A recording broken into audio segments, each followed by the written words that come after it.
Hello. You have reached the Spencerverse, where the worlds are just a little bit weirder than you expect. I'm LJ Spencer, your author and narrator. Let's begin. I was at the university library researching when I came across the article. It was time-stamped over 70 years ago. The image with it showed a hollow of a young woman and the legendary Invention door on Venus 3. I had to read the article 3 times before what I read truly sunk in.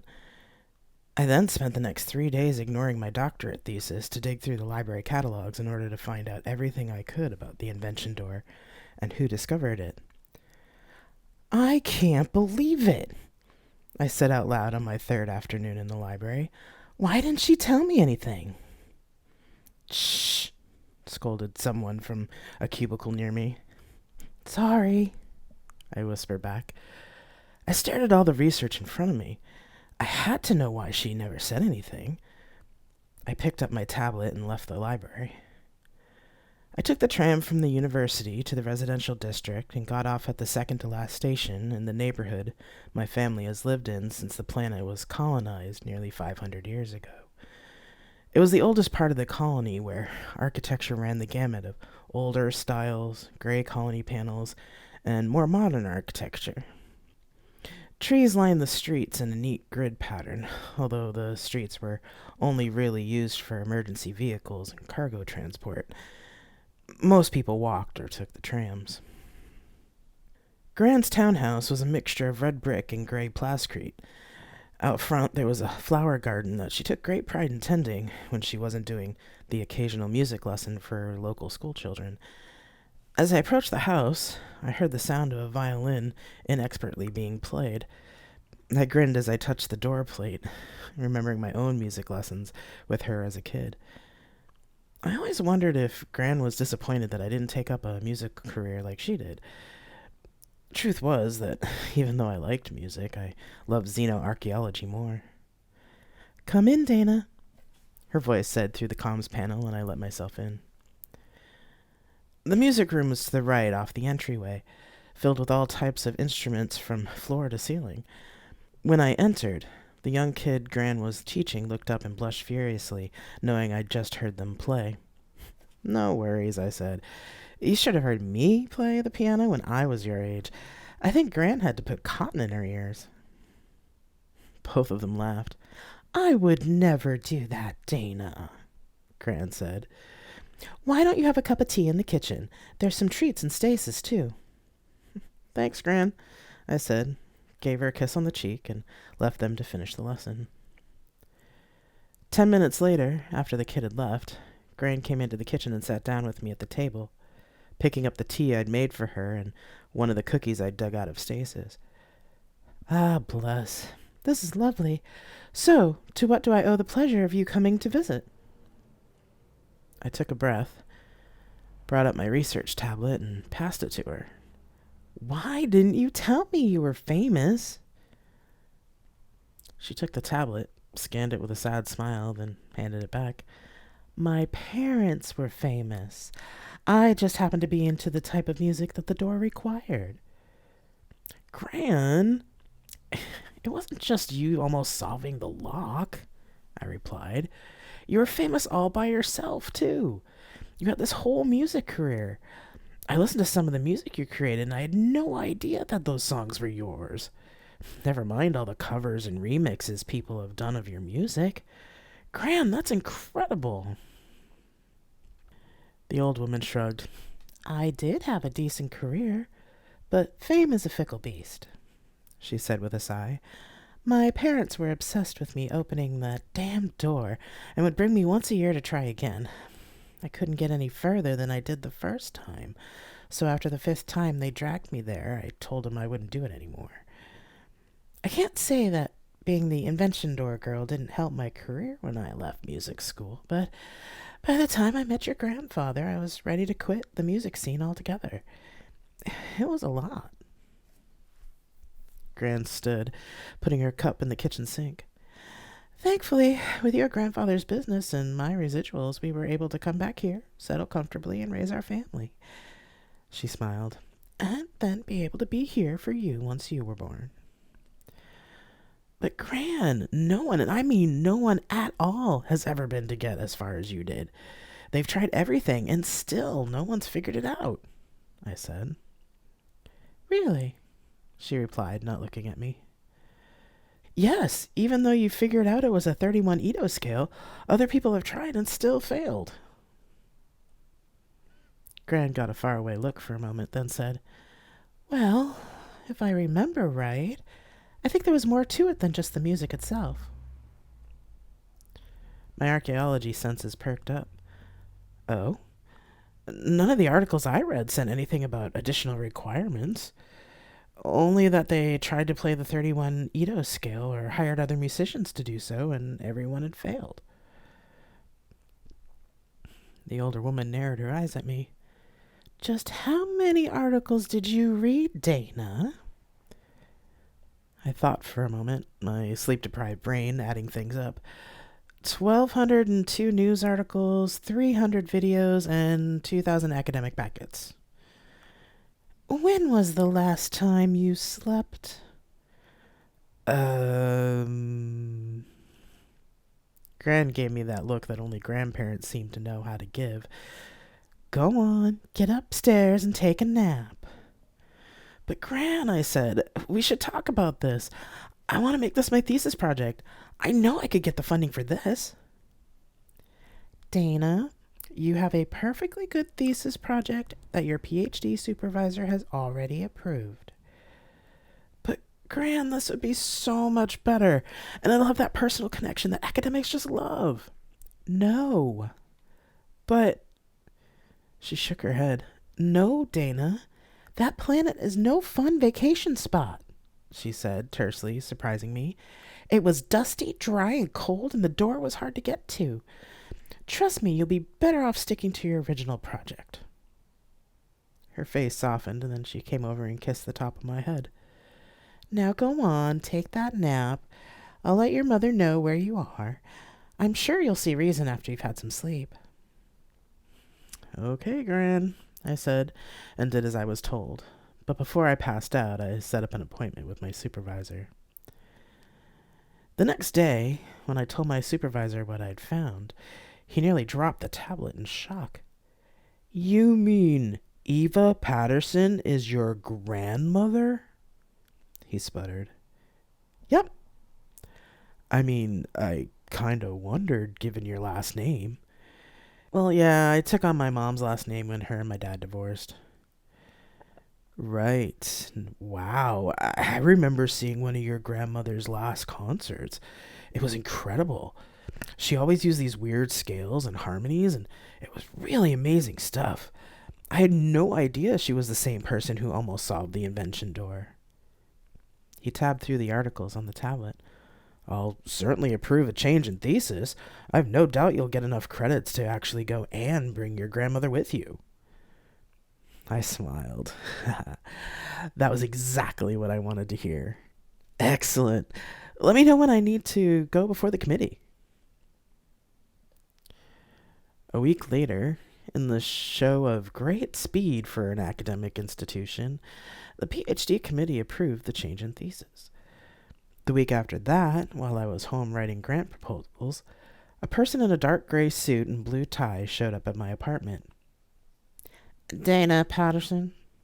They asked when I opened the door. Yes?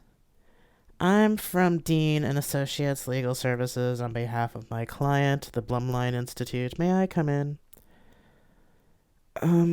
Who's the Blumline Institute? I asked. The Blumline Institute was created to fund projects in archaeology, paleontology, and anthropology on planets of interest. The founder of the institute has a particular interest in the invention door and would like to sponsor your work. He sighed. However, I would appreciate having the rest of this conversation inside in private. I'd never heard of the Blumline Institute, but if they wanted to throw some credits at my research, then I was perfectly willing to listen. Oh, yeah, come on in, I said, and opened the door wide enough to let him through. Thank you, he said, and slipped inside. I closed the door behind him and cleared the second chair at the small table in my kitchenette of books and papers for him. He sat down and pulled out a leather-covered tablet. I paused before I sat down. Would you like a cup of tea? No, thank you. I'd rather conduct my business here and get back to my office if you don't mind. I sat in the empty chair. No, I don't mind. He pushed the tablet towards me. My client is prepared to fund your entire expedition and any other scientists wanting to study the Invention Doors planet. The funding includes a private ship and equipment with only 2 conditions. I stared at the tablet in front of me, showing the base figures. Blinking, I sputtered, "Fund the entire expedition? Are you serious?" "Yes," he replied, expressionless. I took a deep breath to try and steady my nerves. This was too good to be true. "Why? And what are the conditions?" "Why my client wishes to fund you is none of my concern.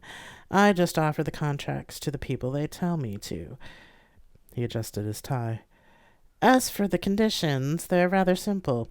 First is that your grandmother must come with you, and second, my client is to accompany you planetside."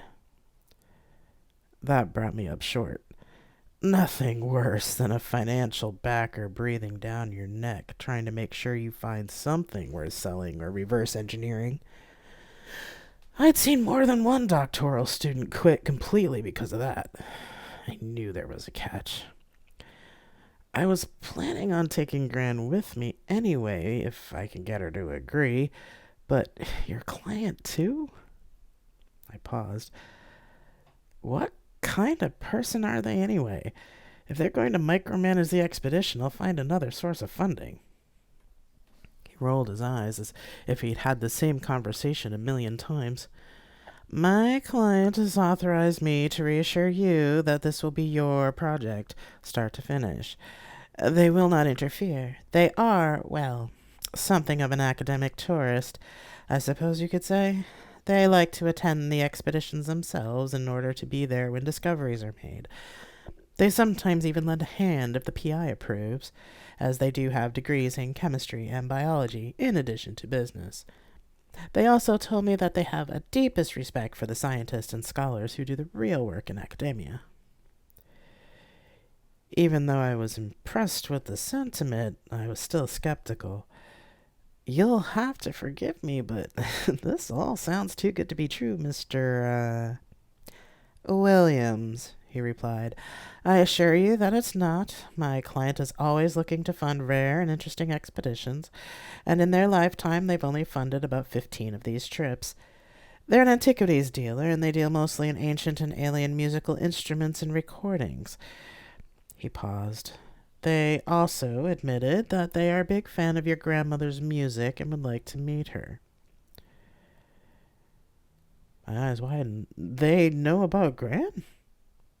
"Oh, yes. The client is around the same age as your grandmother." "Wow, okay. This is... wow." I scrubbed my hands through my hair. "Come on, Dana. Oh, girl, this is an opportunity of a lifetime," I thought to myself.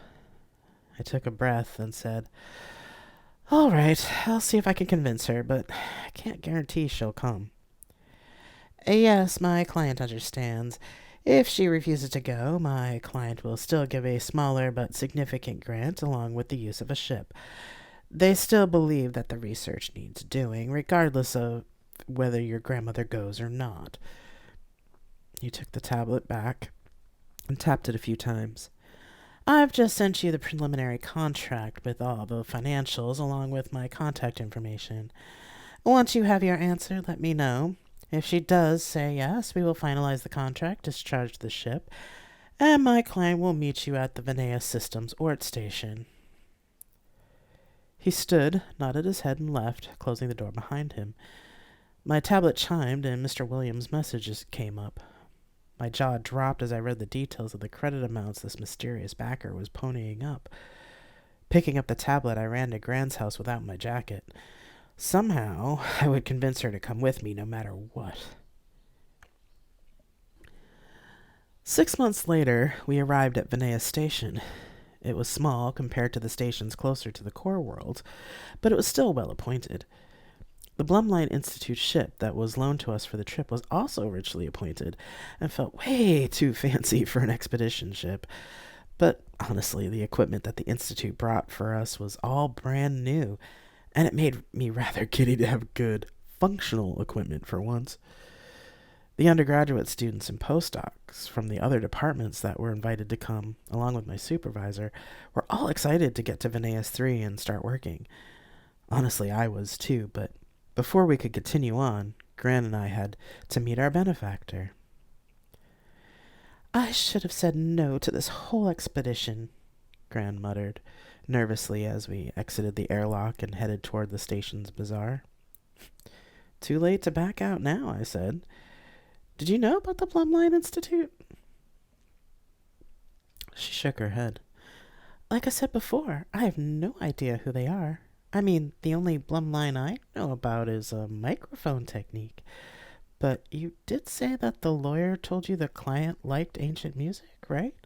And was a fan of mine? I nodded. That's what he said. I wonder. Gran shook her head and shrugged. What's the restaurant we're meeting them at?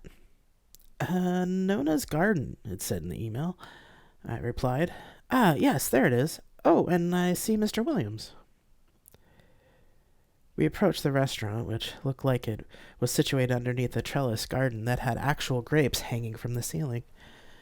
Mr. Williams was standing at the entrance in his familiar dark suit with a masculine-looking person dressed in a white dress pants and a patterned shirt, who was, indeed, old as Gran was. When Gran saw him, however, her face paled and she stopped in her tracks. She looked as if she'd seen a ghost. Gran, you okay? I asked. No, it can't be, she whispered. What is it? But I thought... Gran was so shocked she could barely speak. Before I could do anything else, the man next to Mr. Williams smiled and strolled over to us, eyes only for Gran.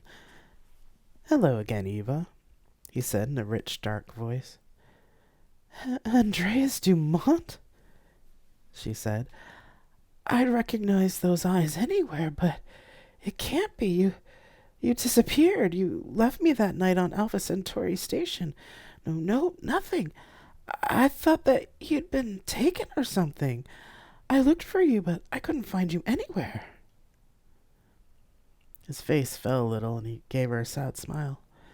I have regretted how I left you ever since that night. But we were both caught in our careers, and, well... He took a breath. By the time I was able to find you again, after you'd retired, you were already married with children. You seemed happy, and I didn't want to intrude on your happiness.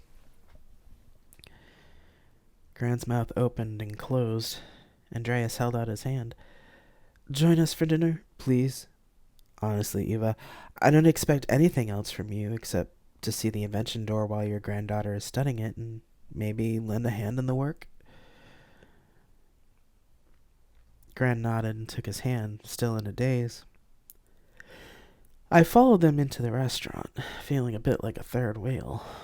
He held the chair out for Gran, then for me, and then he and Mr. Williams sat across from us. To my surprise, the rest of the restaurant was empty. Seeing me look around, Andreas said, I took the liberty of renting out the restaurant for us tonight. I figured it would be less stressful for both of you. He turned to me.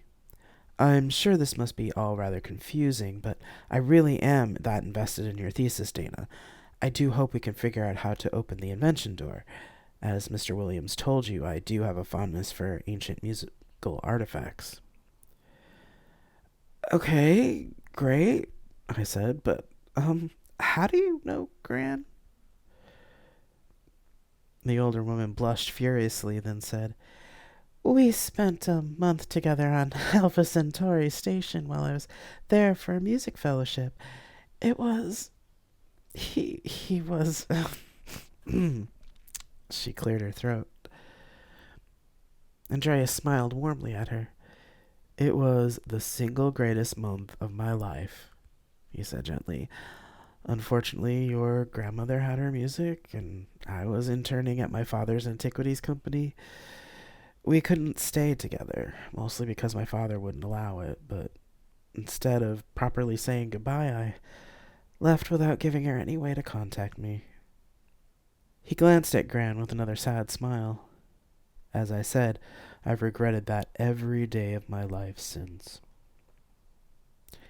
Gran blushed again, but didn't say anything. Andreas's smile brightened, recovering, then turned to me and asked, "So, Dana, what methodologies are you planning to use for examining the invention door and the temple site?" That sent us into a conversation about science and equipment use, among other logistics for the expedition, as the wait staff brought out our dinner, which I thought was a kind way to give Gran time to compose herself.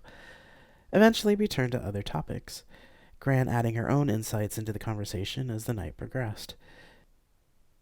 When we finished dinner and walked back to the airlock with the two men, I caught Gran stealing looks at Andreas, and it made me wonder what would have happened if they hadn't been separated all those years. The invention door was in a ruin of white stone that my great-grandparents had called the temple. The door itself was 3 meters tall, round, and had black and silver carvings that looked like dots and waves. There was an altar-like table in the middle of the room, large enough to hold all the instruments that Andreas and his assistants had set up. There was a keyboard, synth, among others, although during the trip from the station to the planet, Gran said that she had only used a small synth board that she had been learning on when she had come here with her parents. All of us stared at the temple room in awe. You could barely see the outline of the seam where the door met the wall, and there were no obvious hinges. The rest of the room was smooth, white marble-like stone with barely visible black inclusions. The geologists were already having raptures over the stone, and were quietly setting up their instruments on the other side of the large room. "I never thought I'd be here again," Gran said. "Is that good or bad?" I asked. "A bit of both, really, but I'm glad you convinced me to come because I think I understand how it works now." "What?" Andreas turned to Gran. "Eva, you know how this works? Really?" She nodded. "I think so. I used to walk barefoot a lot, especially when I was playing music, since the acoustics are perfect and you could feel the vibrations through the floor. When I played the 31 Edo scale, the circles on the door began to light up, one by one, and there was matching vibration in the floor each time. What I've never told anyone, though, is that I could feel something in me looking for certain emotions, and at one point, no matter how many times I went through the scale, I couldn't go any further. I had a feeling that, at the time, I didn't have enough emotions to open the door." She stepped towards the keyboards on the altar. "But that moment left me with the seeds of a composition, and part of the reason I said I'd come, Dana, is because I recently finished it and wanted to play it here first." "Do you think?" Andreas began, and Gran nodded. "Even if it doesn't work, I think I'll just be happy to have been able to play it in this room." She stared at the door for a moment, then turned to us. "Shoes off, you two," Gran ordered, taking off her own shoes and socks. The others in the hall stopped to watch us, wondering what was going on. Gran turned on the synth board, flipped on the amps, adjusted the tuning to her liking, and then began to play. I gasped in awe. I'd never heard Gran play one of her own compositions before. I'd only listened to the recordings, and she never played her own music in front of the family. I stood watching her play, transfixed. The melody was haunting, beautiful, and slightly jarring all at once. It made my body vibrate in ways I didn't know music could do. It gave me goosebumps. Andreas was also entranced, tears running down his face. I understood. Somehow, The piece captured life in all its complexity, and I couldn't quite make out how. But then the first circle on the door lit up, and emotions jolted through the floor into my feet, waking every nerve in my body. Everyone except Gran was rock still, staring. As Gran played on, visions of my childhood emerged. My early life played out as the music swelled again, and the second circle lit up. As each change in music came, a new era of my life would come into my vision, and another circle lit up. I had no idea how long we stood there, but when she got to the point where 2/3 of the circles were lit, she whispered, "Come closer." I knew she said the words, but I felt the invitation more than heard it.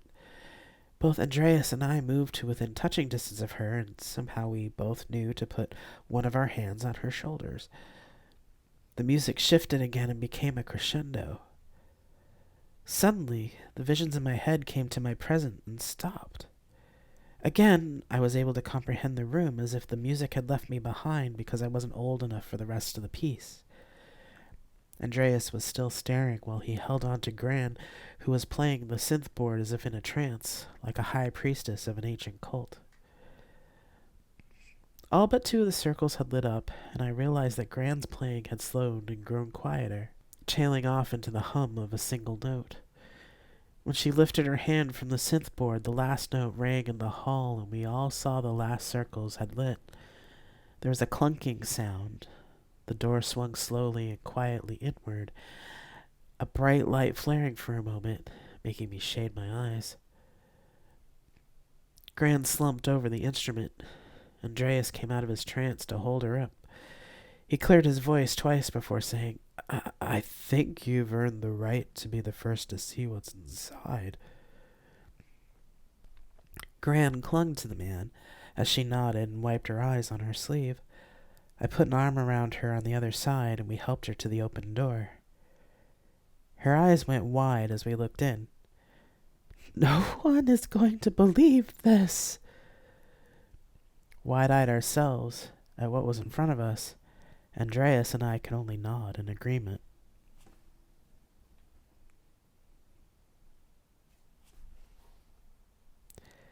So, this story was inspired by an obscure definition of the word invention relating to the music of Bach, and I highly encourage you to look that up. It's rather interesting.